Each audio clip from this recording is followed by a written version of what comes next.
Going live on Facebook.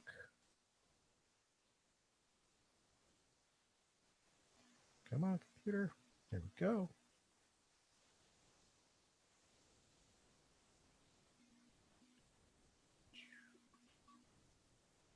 Forward.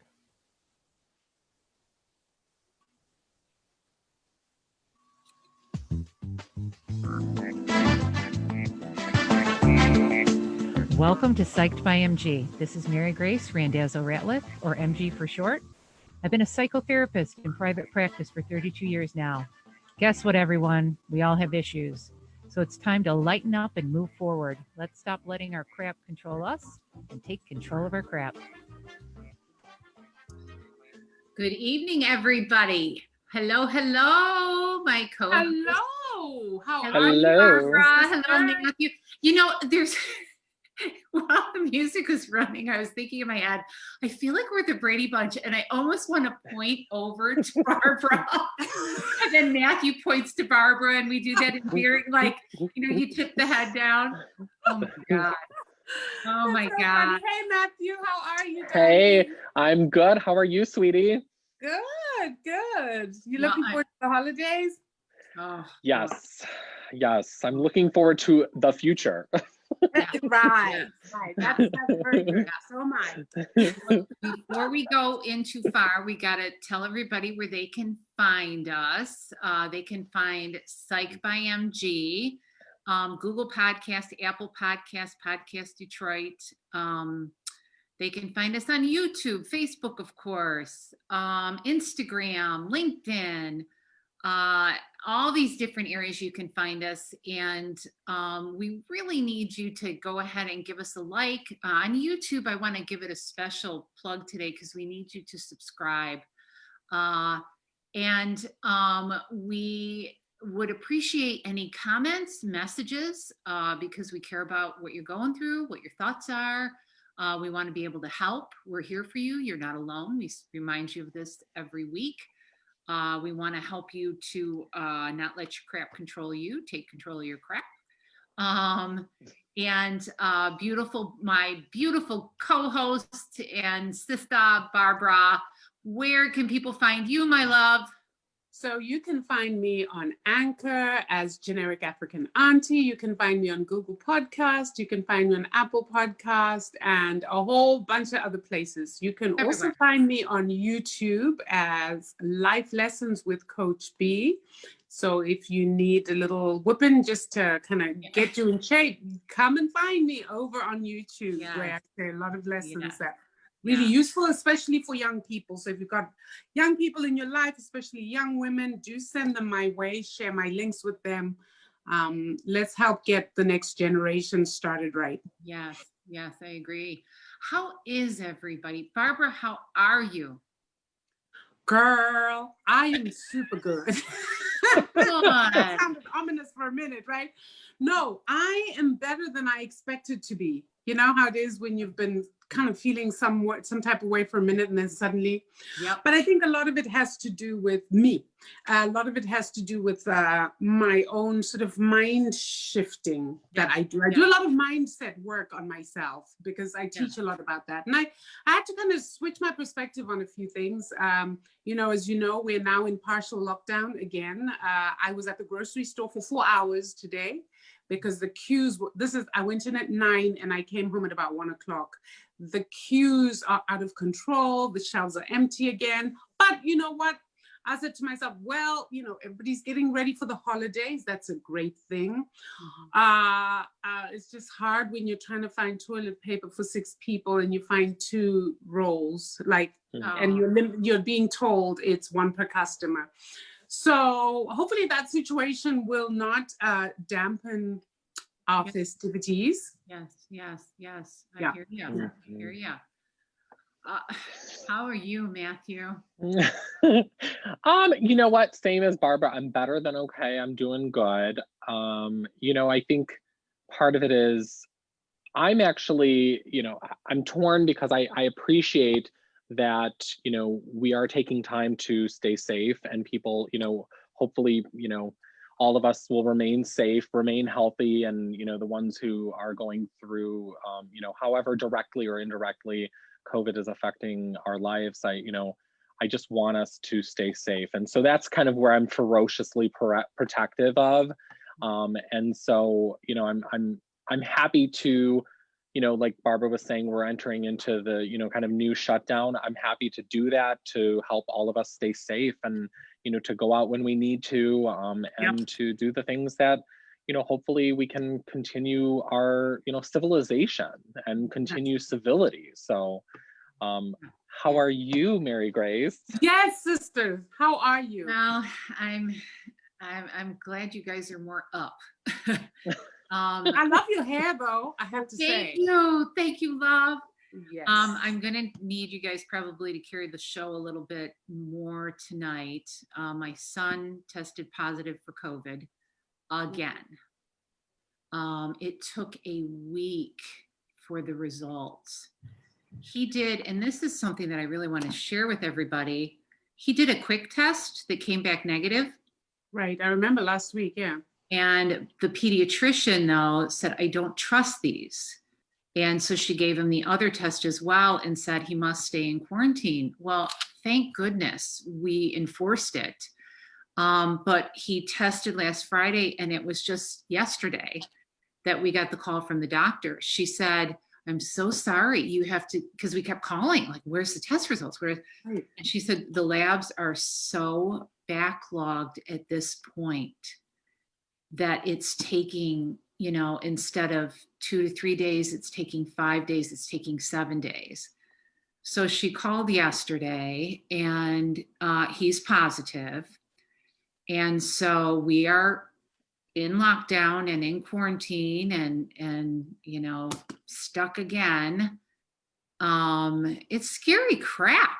I mean, it's How scary is he crap. feeling, babe? How's He's feeling? doing better than he's doing much better this time than he did the last time. The last time he was so sick. I mean, he was fevers of almost 104 for 6 days. This time we didn't think, my husband and my son didn't think he had it, because he got a fever, he got symptomatic, but it wasn't as bad. And his symptoms cleared after 3 or 4 days. So they started to get more confident, where I was still scared and saying, no, keep your mask on, don't open the door without the mask, we'll bring you your food. And I talked to the pediatrician. I said, geez, he hasn't had symptoms now for 3 or 4 days. Can we get him out of quarantine? And she said, absolutely not. No. He's got to stay in there. Yeah. And so we made him stay in there. But what I had done is we weren't getting the results. So I decided I'm going to go in and sanitize everything. I wore a mask, but I bleached and cleaned and wiped every surface. And in the back of my head, I thought, well, he probably doesn't have it. If he had a negative on the quick one, he's probably good. So I took a risk and I went in and I cleaned. I washed my hands very well. Everything went into trash bags. All the clothes went into garbage bags and went into the laundry. We sanitized everything. And then I got all done cleaning. And the next morning we got the call saying, yeah, he's positive. You're all in quarantine and you all have to be tested. Well, testing sites are booked. I mean, some of it is people are getting together with families and they're wanting to make sure, but also the numbers are going up so much. Yeah. That the line today at noon, they're kind of telling you now, like, if you can come around noon, that's the best time to come. All the places around here were fully booked into next week. We did find a place in Westland. And I was telling Matthew, we had to give ourselves our own COVID test, which I hadn't heard of. I haven't heard of that. Yeah, you have to watch a video. I don't know if it's because that's the way they do it now, or because we have COVID in the house, that they don't want to put anybody at risk, but we have to watch a video and it tells you how to do the test. And so that's what we did today. And then they said, look, it's going to be 2 to 5 days before you're going to hear. So it's, for me, I was telling Matthew this last night. I said, you know, it's kind of like I left on Thursday after the phone call and I had 6 clients. And of course, the stories are 4 out of the 6 are all ridden with COVID. 1 is a death. So I get done with that and I hear about a death. And I hear about nurses that are so fried. And I'm thinking to myself, you don't have PTSD, you have trauma. You just have trauma. Right. And these poor people haven't been able to get fucking up from the last time that this damn thing hit. Sorry, I'm gonna get emotional here. But I was enraged. I mean, just like, Jesus Christ, people, please. It is not all about you. And your decisions, they have a ripple effect and they're affecting everyone around you. And I'm tired of it. I'm just freaking tired of it. So emotionally, I'm pissed off. I'm tired. I'm scared, of course, because I don't know if I have it or not, or my husband has it or not. My daughter's nervous. But I'm getting weary. I'm getting weary and I'm getting tired. And like I said, I hear these stories every week and I have zero tolerance at this point. Let some SOB come at me with how this is not real or how this and minimizing this shit. I'll lose it. I'll freaking lose it. I mean, I want to sit their asses down and say, sit down. Let me tell you what we see every goddamn week. Let me tell you what these people are going through. Let me tell you the heartache of a nurse who's so weary. She's so tired. She can't sleep. Yeah. She can't sleep. She has kids at home.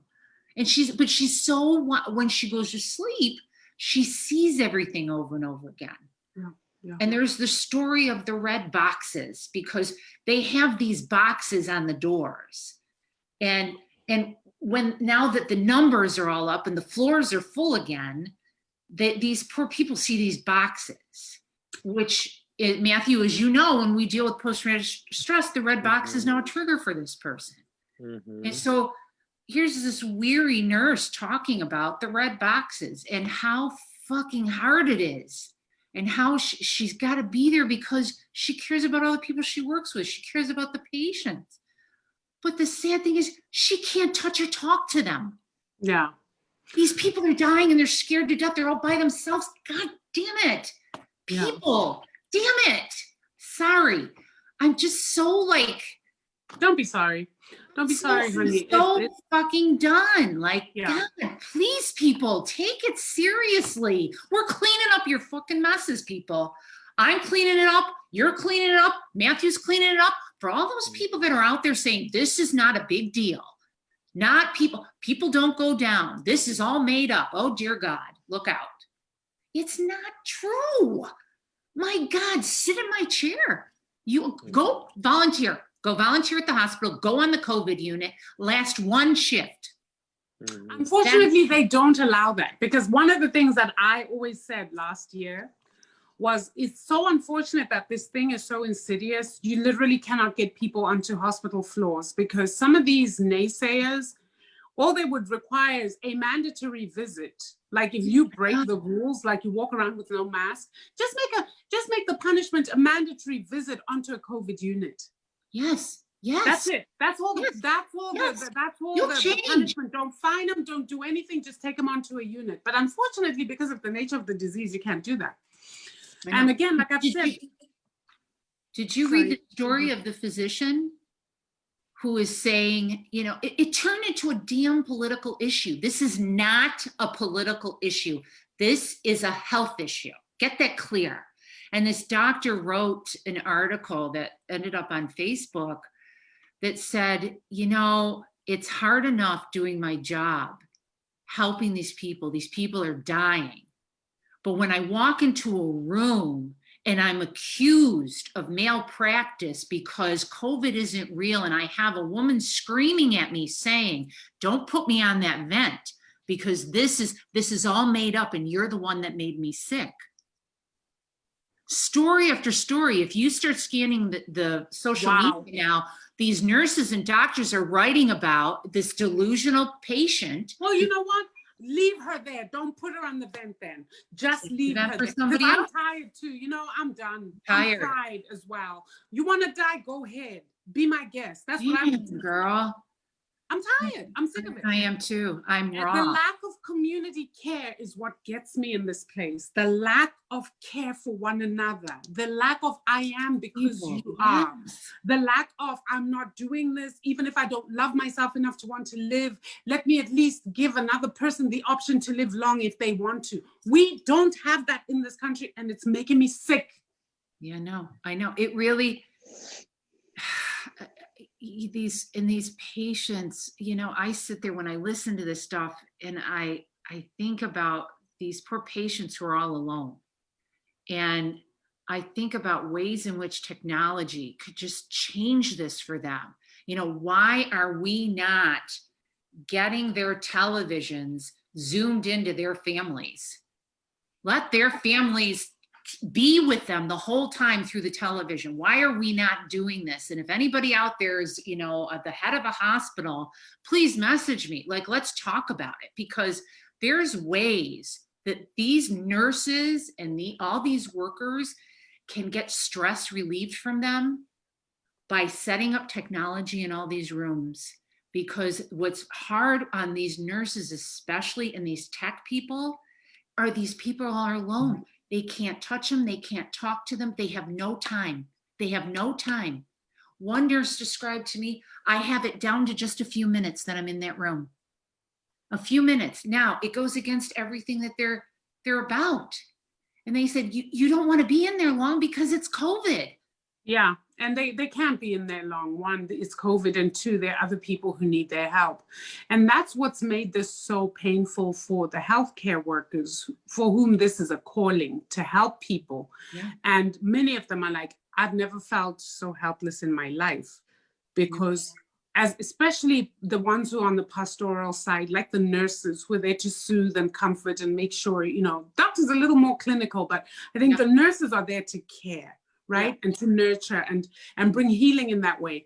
I think they're the ones who really felt it the most, because they can't hold your hand and help you transition if you're passing on. They cannot. They literally just have to let you go. You're on your own.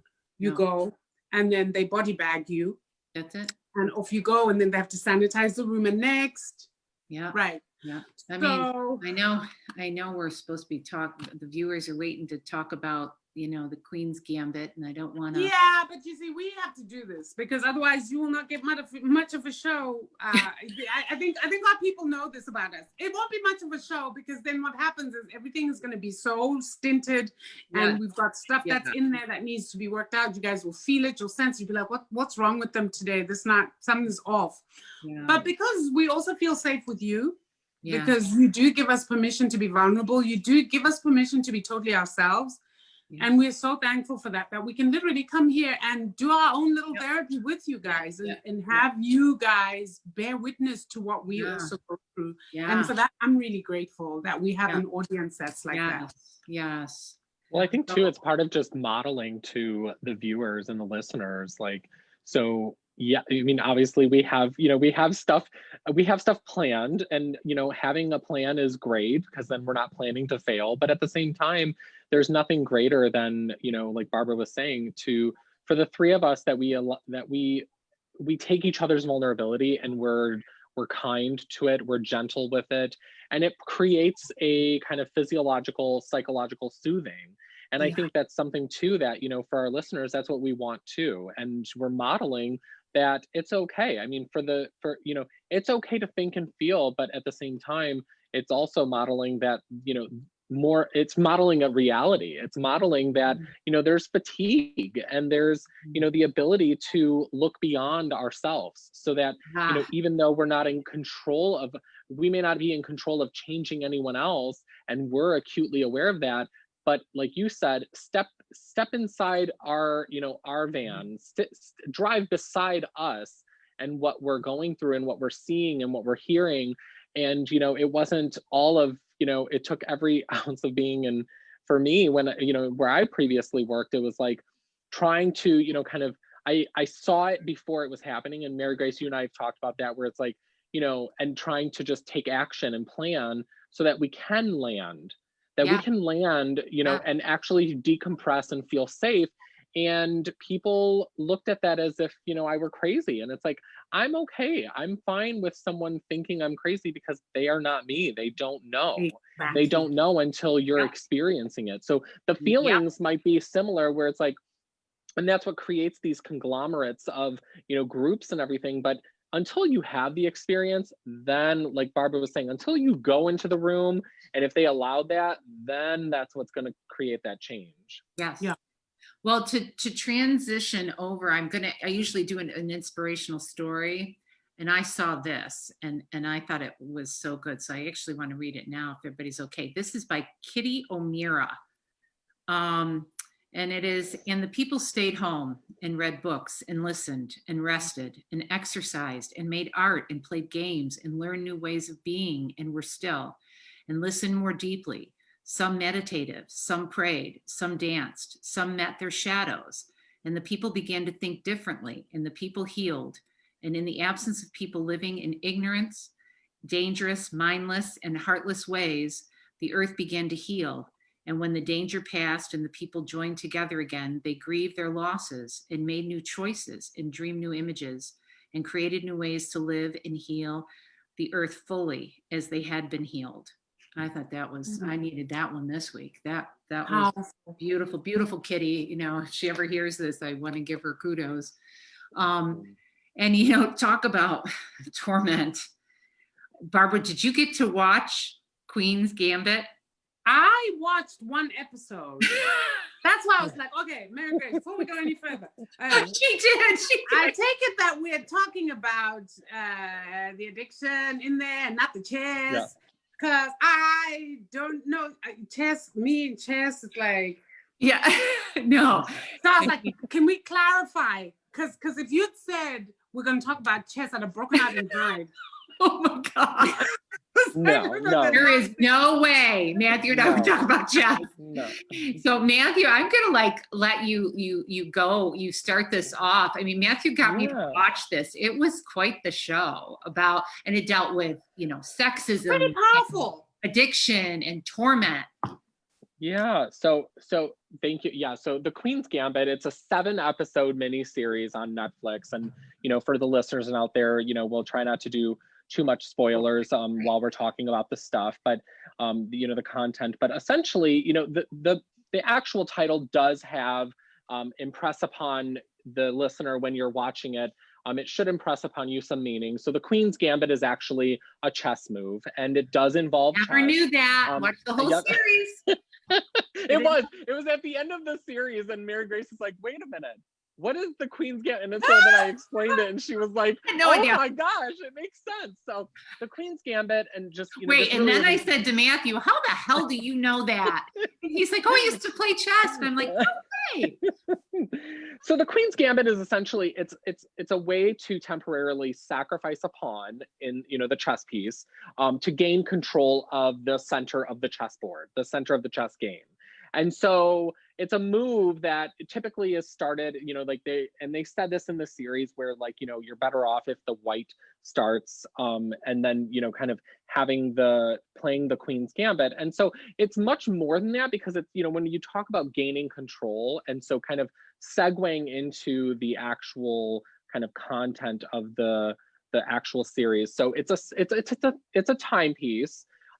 It starts off in like the late 1960s. You'll see the lead character, essentially played by Anya Taylor-Joy, but her name is Beth Harmon in the series. And it starts off with her kind of racing to get dressed and kind of making her way, what you'll later find out, to kind of a major kind of chess championship. But in the midst of it, you're seeing her drinking from the minibar. You're seeing her trying to kind of stumble over her shoes, her clothes, getting dressed. But then it jumps back, and it takes you about a decade back, where it actually follows her, Beth Harmon, as a child prodigy, you know, and kind of gifted, if you will, with the kind of chess. and she suffers a major loss, and so I won't give too much away, but she suffers a major loss, which leads her to going into a Kentucky orphanage. And so so already we're talking about, kind of the alienation of culture. We're talking about, kind of the separation from, your kinship, if you will. And so she's trying to survive in this orphanage, and, the goal of possibly being orphaned out to a family. And she meets her friend Jolene there, which is a prominent character and a, kind of a figure in the series. But she ends up finding that they are feeding the girls at this orphanage these tranquilizers. And so you'll see this huge, large glass jar. And so it might feel and look awkward, but they're feeding them tranquilizers, where Beth ends up finding another escape. Wow. And so she suffers this major loss, this major trauma. She gets removed and kind of, stripped from her family, kind of biological family, and nuclear family in those terms, in that time period. And so she's kind of under the spell of this kind of need for acceptance. She's under this spell to kind of find herself. And she quickly recognizes the differences between women, the girls and the boys, and the women and the men. And so she finds solace in, once she takes the tranquilizer, she starts to actually see kind of for herself, that's when the chess kind of prodigious nature starts with her. And so from there, she ends up one day that she gets sent down to the basement in this orphanage, and she meets this custodian. His character is Mr. Shavel in the series. And so she meets him, and they immediately start, kind of learning about, chess. He's trying to work with her, but you can see it unfold over time where he's providing this connection piece to her.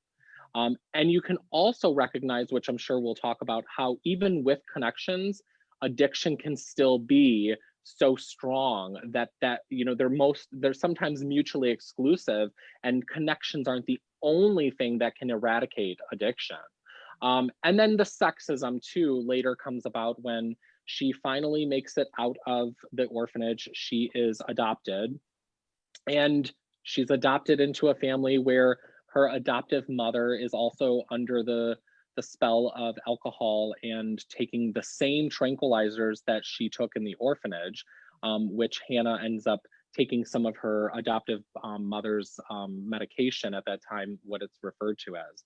So she goes through these kind of own journeys, if you will, by attending these chess matches.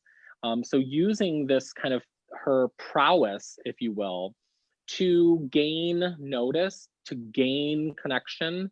And it takes her through her teenage years into kind of a young adulthood, where she is essentially, if you think about it, it's kind of like a coming of age, kind of like boxing, like kind of Hollywood boxing movie, where it's like she's really, she's very adept, she is very focused, but she still relies on that addiction and that the need and that dependency for the chemical of that tranquilizer, so that she can see things more clearly for her.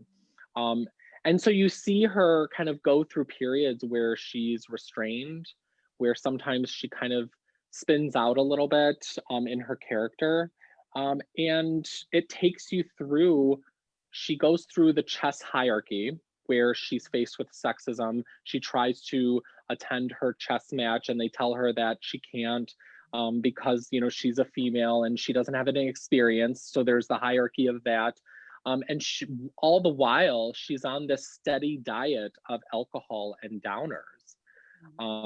So I don't know, Mary, did I summarize it pretty? You summarized it so well, and Yeah. it's the trauma you can see from the very beginning. The death that she experiences, and I think it's okay to say who died because it's pretty evident, but the mom takes her own life in the beginning. And Mhm. that trauma was bad enough, but before the mom even died, Mhm. she was so mentally ill. And Mhm. her mental illness, when I was watching her as a little girl, she just kept observing everything. Mhm. She observed and she observed and she observed. And of course, as a therapist, you think, oh, the detachment is forming. She Mhm. looks, she always is standing outside looking in at something. Mhm. And then when you look at the drugs that they gave these kids, and I think that part was true, that in the mid 60s, they would give children, and at the time, wasn't she like 9 or 10? Yeah.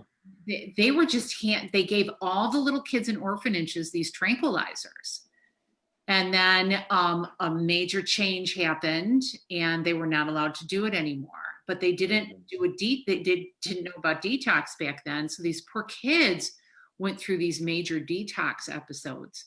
And so, but her detachment, the drugs, the alcoholism fed this detachment in her.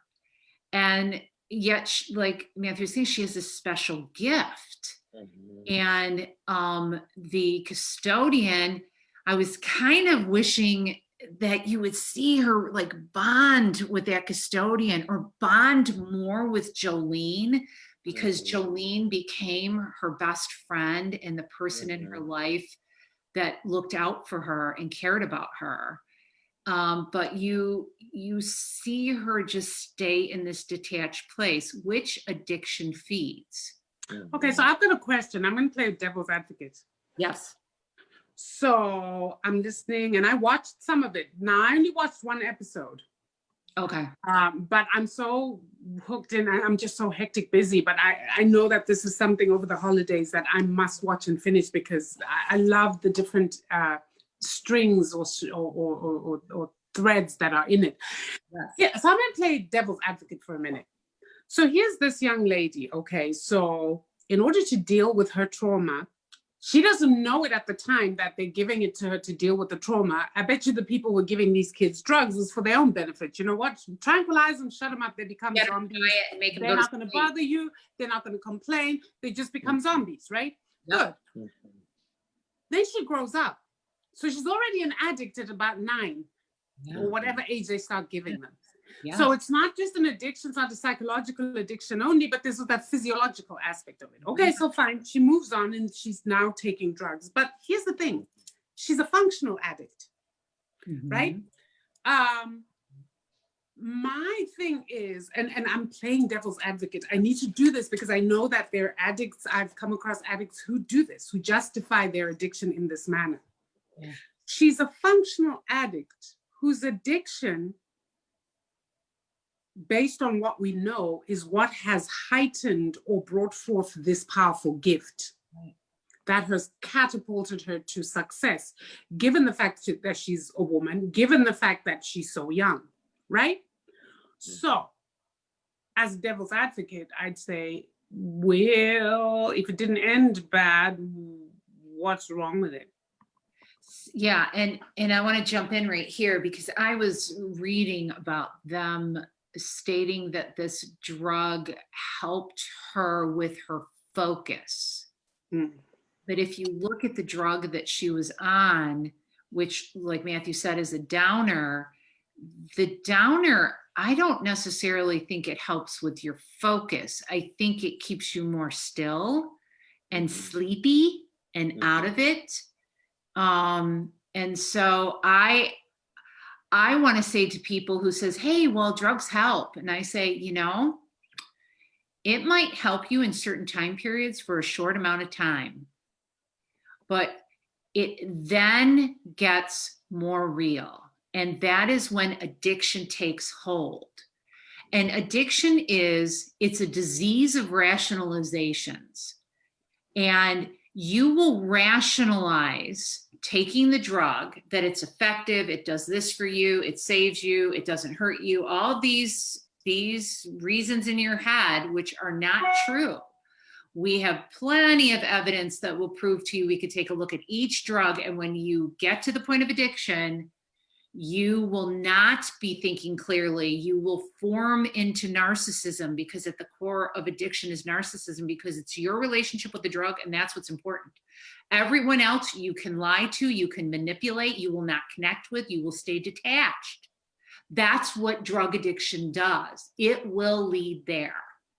And there are 3 phases to addiction. Early phases, yeah, you're functioning.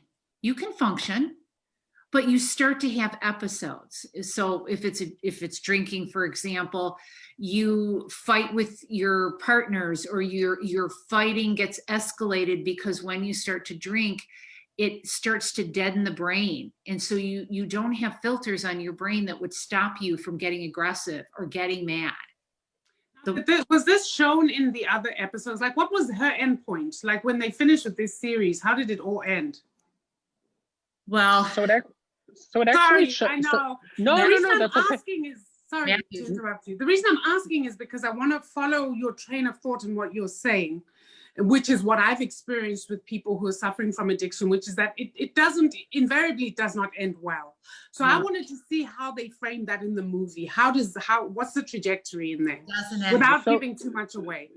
So it doesn't end well, and the doesn't end well is in kind of quotes, because I think it's subjective to each person's experience in their own addiction and in their own trajectory. But it does take you, so your question is amazing and great, because, and then what Mary Grace, what you're saying too, because in the series, it does lead up to where she has a period where she does of abstinence, which is part of, what we talk about in treatment and therapy, and what people, listeners who have had experience with that will know and have heard of that, like that language. But it leads up to an apex where here is this girl, who's now a woman, who is, gifted, and who has essentially sought refuge, if you will, for those people, and for, where addiction has kind of taken hold, on much more extreme ends, where, you've suffered, abuse or trauma. It's a place to seek refuge at times, and that disease of rationalization keeps it going, instead of kind of believing that there might be this, there might be help, or there might be some type of intervention. And for her, it was predictable. She felt safe and she felt in control. And the actual kind of, I would say, the antithesis, the opposite of that, is she ended up reaching a level of out of control, where she recognized that she essentially lost a game because of the addiction, because that she couldn't contain, she couldn't manage, and it became unmanageable up until the very kind of second and the very minutes leading up to the major kind of match before the very, very end, where she kind of regained control, and it showed that it did end more favorably. But there was some enlightenment in that. So, yeah. And if we were to diagnose her, she'd be a dual diagnostic case, because she has serious trauma issues. mm-hmm. And it was hard to tell, like, she seeked to be numb to her trauma. She seeked to have calmness and stillness, because when she wasn't on the medication and the trauma needed to speak in her body, she didn't have anybody. She didn't have anybody to talk to her. She didn't have anybody who consoled her, except her friend Jolene, who did the best she could, because she was a kid too. So she and this is the situation with a lot of people with addiction. They have, some of them have significant trauma. And so the addiction happens in order to calm that body, to soothe that body, to numb them out, to detach them enough so that they don't feel the discomfort of trauma. And then they don't learn how to cope with it, how to grieve, how to work through it, so that you don't need a drug to soothe you. You don't need a drug to make you social. You don't need a drug, to get you to not be mad all the time. She was somebody who was a dual diagnostic person, and she fought this detachment, and it's detachment from the self, detachment from others, the drugs and the alcohol fed it. The one point in the movie where she gets adopted and she meets this mother, and it was the one time in the movie I thought, oh my God, they're still drinking and they're drugging together, and they really cared about each other. And you just, I was just wishing, please let them bond a little bit more, because they really did care about one another.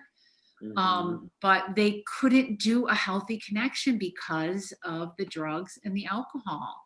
And it numbs you out to the point where you don't have access to your instincts and your emotions, which tell you to watch out, that danger's happening, protect yourself, warning, pay attention, you're going to miss something, you're going to make a mistake. I mean, your instincts and your emotions guide you to see all those things. But when you're drugging and you're drinking and you're in a dissociative place, which she was in, and that's that detachment, you don't have access to all that. So you go from one crisis to another. She misses that chess game, this big, she's going to play the Russian. It's the opening scene, and she misses it. And then you throw into the series the sexism of especially the 50s and the 60s and before, but this was placed in the 60s, and it was special to me because I was born 1963. Don't add that up, people. And I just said it. But the discrimination and the feminist movement was going on then. And it was a time of women really connecting with and fighting for equal rights and to be treated equally. So then you see her go, especially to the first chess match, and they didn't let women play men. Like, what do you mean you don't? Imagine what that must have been like, right? You've got a body full of trauma and pain and dis-ease, as I call it, dis-ease. And you've also got in your mind the stress of knowing the space in which you're having to function and occupy. Also knowing that you have to work twice as hard as the other people in there because they're male and you're female. Knowing and getting the looks, because the episode I watched was like, I was like, oof. Yeah, I mean, the way she was treated essentially as a woman, and the sort of it was almost intentional moves to discredit her talent and her gift. Yeah, I kept thinking, add that to the mind. So now you've got the body diseased, you've got the mind and the stress. Yeah, I can see how this drug is a perfect, it's like she was the perfect storm to continue with the drug habit. And the thing is, I've got to say this, I've met a lot of creatives, like genius type people who end up being addicts. And it starts out in that manner. That's why I asked that question immediately. I know people who are off the chain writers. I'm in the writing community. Who have to have their little smoke, who have to have their little alcohol. Matter of fact, in our African writing community a few years ago, there were so many men there who were alcoholics, functional, who wrote the most, the stuff that makes you sit and go, oh, brilliant. But they were all drinking the entire time. They'd wake up in the morning to drink. I went to writers' workshops with them. Wake up in the morning at breakfast, they're drinking. By 11 o'clock, they're out, but they're working. Yeah. And so that's why I asked that question, like, at what point now do we say, but guess what's happened? Again, that trajectory where you watch people, only a few ever got published. So the brilliance is there, but that drug, that alcohol, then prevents further follow-up. So you're in your flow, you're this genius type person, but what about those times you need to be fully sober and in your head? So that you can get your manuscript together, so you can take your manuscript to the publisher, so that you can get a good contract for yourself and sign, so that you show up at readings instead of sleeping in a hotel room where you're supposed to be presenting at a conference and miss your entire session and then show up the next day and say, oh yeah, where's it happened. Self-sabotage. There's happening to people. We call it the stinky thinking. There's the brain that is addicted. And you know, for anybody that is like that is listening, you know, to understand there's 3 parts to the brain. And the lower part of the brain is your filters. So when you drink, you're deadening those filters that keep you from, like, say you don't like, you're embarrassed to dance. Well, you get a few cocktails in you and you can drink, you can dance. Or, you know, you're kind of shy, but you get a few drinks in you and you can talk. Well, it numbs those filters. And so you have less inhibitions. And if you keep drinking, now you're going to move into numbing out the second part of the brain. And that's where the physical is. So the physical, this is when you keep drinking and all of a sudden you're dropping your drinks, or you're leaning to one side and you're stumbling a bit. You go and you keep drinking and you go to numb the third part of the brain, you're going to be out. You're going to be out. And the scary part of that is nothing is functioning. And so if you need to throw up, and you've heard about this, you know, when you yourself because you need to puke, but you can't do the movement to get it out. And so you drown, basically. That's when you drink so much, you've got that upper part of the brain numb as well. So there's those 3 parts of the brain. When I hear about these writers and I say, oh, you're trying to access that passion. You're trying to access. So you're doing this game where you're numbing. But what you don't realize is there's so many ramifications for doing that. It literally, it makes your life implode. You can access that emotion and get more comfortable with it and not so afraid of it by working with somebody, by working with a therapist, by reading about it. I mean, here's meditation. I mean, I've always said, do you want to get high? Sit and meditate, right? Sit and meditate. I'm telling you, that's like the best high ever. Yeah. It's like, do you know what I mean? I'm saying there are positive ways. I know what people are trying to create in their bodies, especially creatives. I know it because I'm a creative. Yeah. But there are ways that you can do that without harming that precious thing called your mind and your body. Because on top of what we're talking about, what happens in the immediate, you numb this part of your brain, you numb that part, are also the long-term effects. Cirrhosis of the liver, say you're on alcohol. You get liver problems too with a lot of pills that people are popping. People have had psychotic breaks by taking certain hallucinogens and so on and so forth, where you have a psychotic break and now you're really mentally ill, and that's that. Yeah. Right? Because it takes you to the edge of somewhere. And most people, because of, a lot of the addictive substances are such that after a while, you need to keep increasing the dose.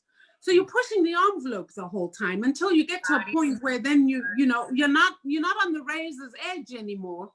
You've been sliced down by that razor, and that's that. You now split into 2, and you've got schizophrenia, you've got all kinds of things.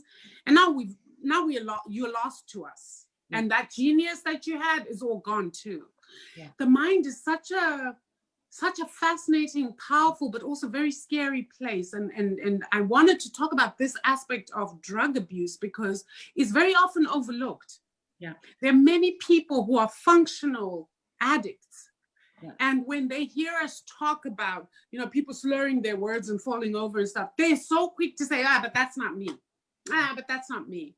That's why I like this kind of conversation, because it pulls in everybody who is, what I would say, using a drug to alter your senses and your perception when in a manner that gives you a result, whether that be escape or numbing yourself from your pain, whether that be, opening up your creativity, as you say. Hey, I say, come and join my spiritual group. We'll open your third eye just like that. You won't need drugs to do that. There are ways in which you can access higher aspects of yourself, in which you can access other dimensions if you're so inclined, without necessarily having to put into your body and into your mind chemicals that will harm you. Mm-hmm. There's 3 stages to addiction, and there's 3 outcomes to addiction. The 3 outcomes are sobriety, insanity, and death. And then people often will think about addiction in the 3rd phase. And so especially you'll hear this with an alcoholic or an addict. Well, I still go to work, so I'm not an addict. I still function. I don't miss work. I make a paycheck. I go to my kids' games.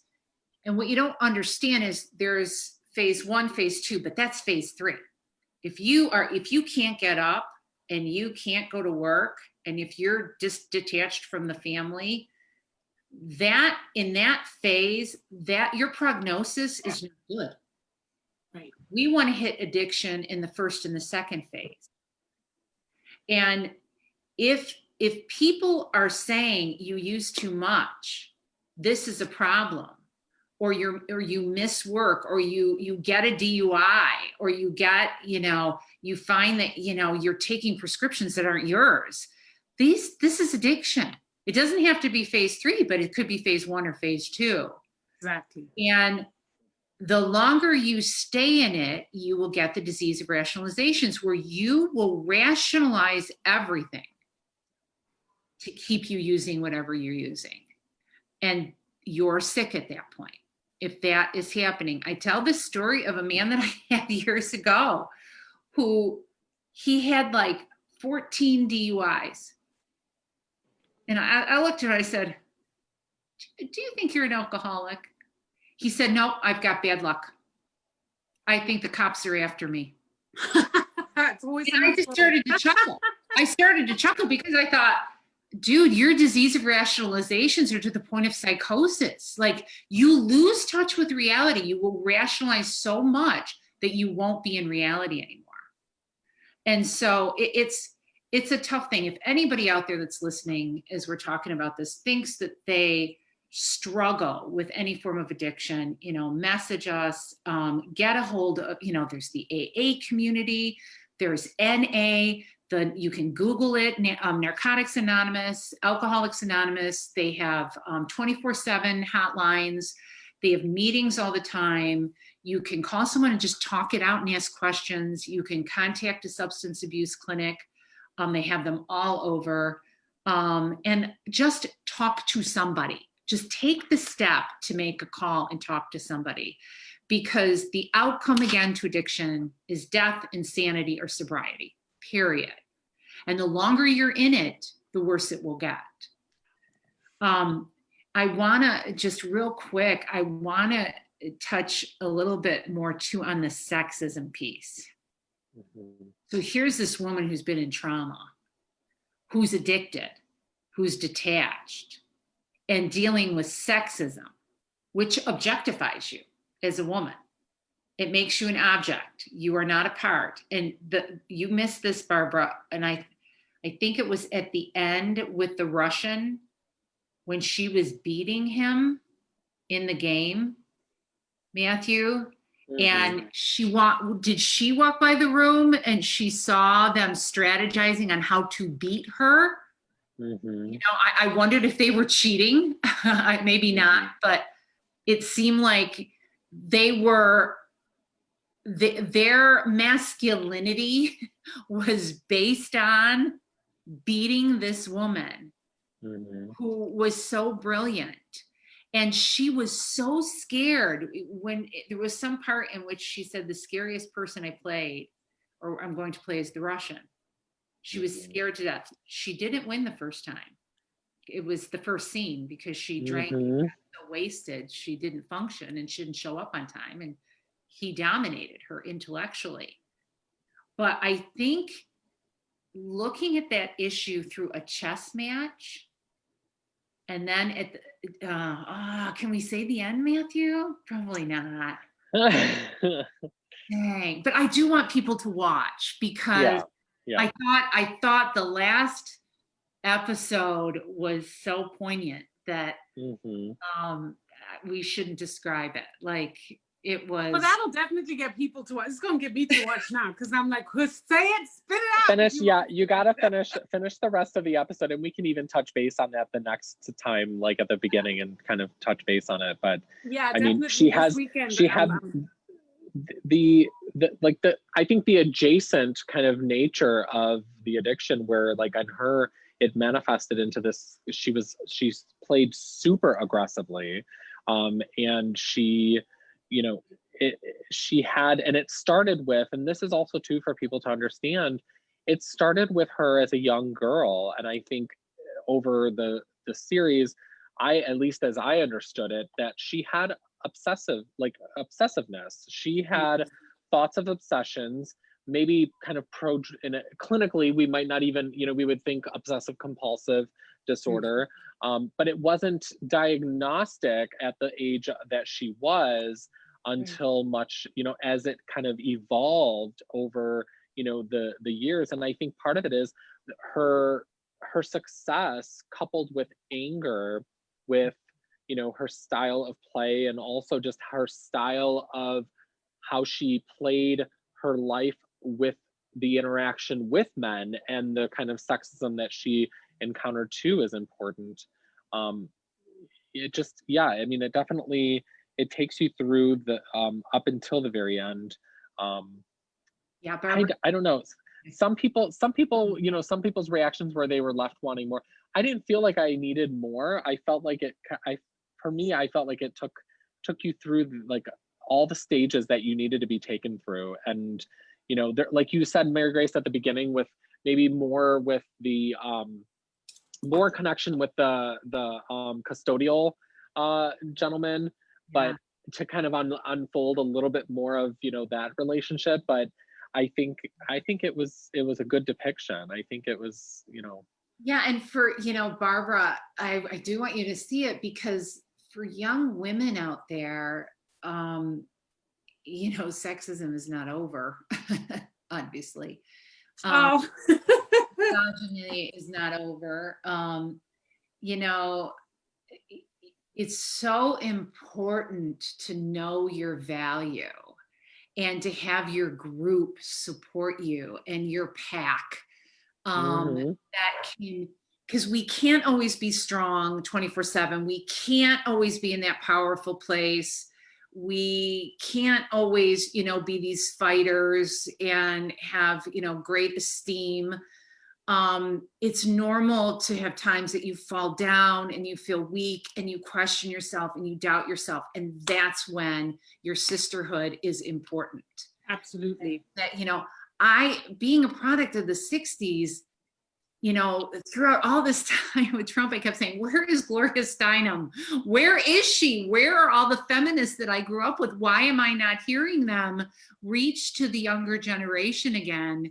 And maybe they haven't. I didn't see it on social media. Oh, honey, no. I've been, I'm all up in there. I'm all.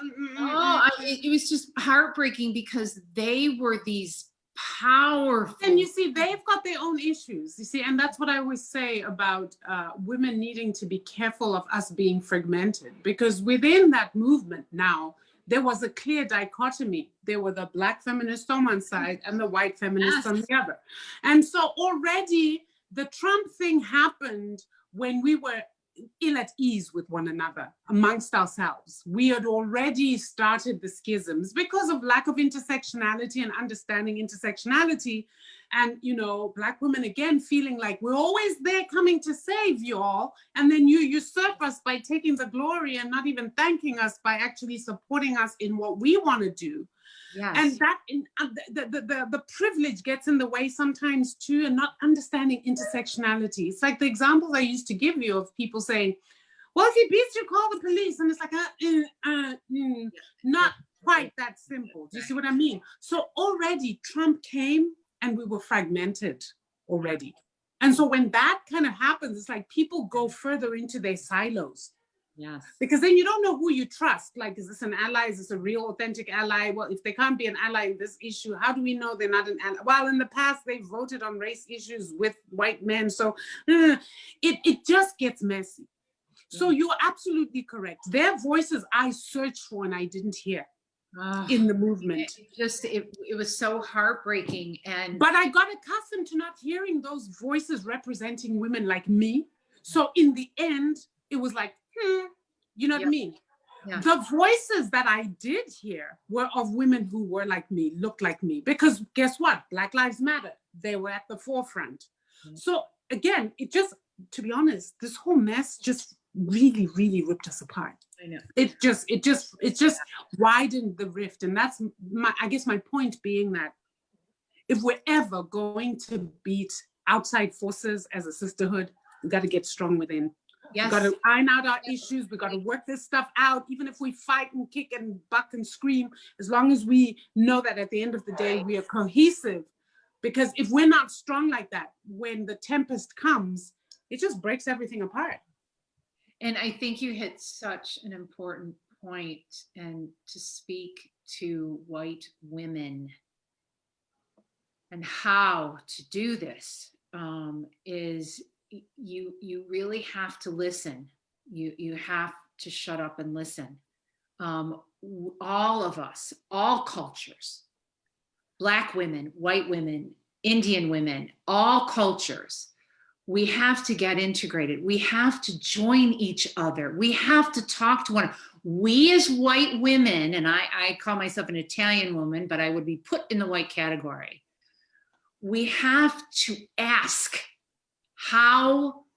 teach us how, what do we need to learn? Show us what we need to do. Show us what we need to learn so that we can change this. And we also have to know, we have to earn the trust.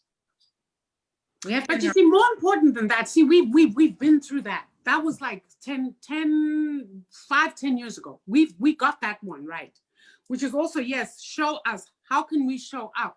It's not teach us. No, it's go and educate yourself because it's all there. No, what we're I'm beyond being humble enough, because white women can go into a group with Black women and take control. And telling them what to do and how to do it. And I'm saying to these women, shut up, humble up, be quiet, listen, join, be sensitive. Don't just go into that group. Don't dominate. Don't be a know-it-all. You know, that's the problem with any form of discrimination. There's somebody that thinks they should be here and everyone else should be here. And I don't want us to get cut off, but we're almost at the end. Do you have final thoughts, Mary Grace? oh, so sorry. Oh, this is a whole show. that's a whole show, right? Barbara, that Yes, could be girl. the next one. This is like a whole, where we get sisters in here listening and Well, maybe we can do that and talk about the 45% versus 55. I mean, we still got to hash that out because, sisters, we got to have a conversation about what had happened over there. Okay. Yeah. But final thoughts on this one, though. final. I'm sorry, another conversation. Well, I think no. Matthew, Yeah, help sorry, me. I didn't mean to but I just wanted us to bring us together before we get cut off. But I think for people out there listening, we all need refuge. We all need safety. We all need security. And I think part of it is the segue. And I would love for you and Barbara to continue this next week. But specifically with tonight, go home, stay home. Go home, watch Queen's Gambit, continue watching it, have these difficult discussions, which might lead to some difficult decisions. But I think part of it is, and like you said, Mary Grace, at the top of the hour, is that you're not alone. And we say that every week, you're not alone. The refuge is there. And if you need help is there too. And part of it is for all the listeners too, start making people recognize and think critical consciousness. Think about how to make people feel safe and loved and wanted and needed. And Exactly. I think that will, that hits the nail on the head. Yeah. Precisely. Perfect. Yep, Just what you said. Yep. I love you women. Oh, we love Everybody, you, man. You Jackie. saved the day, baby. Because we were going all feminists. Rah, ladies, did. earn your bras. Everybody, you can find us. You know where you can find us. Facebook, Instagram. Look up Psyched by MG. We want your thoughts, your likes, your subscribes. We really would appreciate it. We need it. And if again you need any help, of course, message me on Psyched by MG. You can go to my website, Psyched by MG. And thanks for hanging in with us. Slow start, sorry about that, but we got there. And have a wonderful, week. So thanks, everybody. Thanks, Stay everyone. safe. Happy Love you Thanksgiving, guys. Happy Everybody, Thanksgiving. holidays are here. Bye. Bye.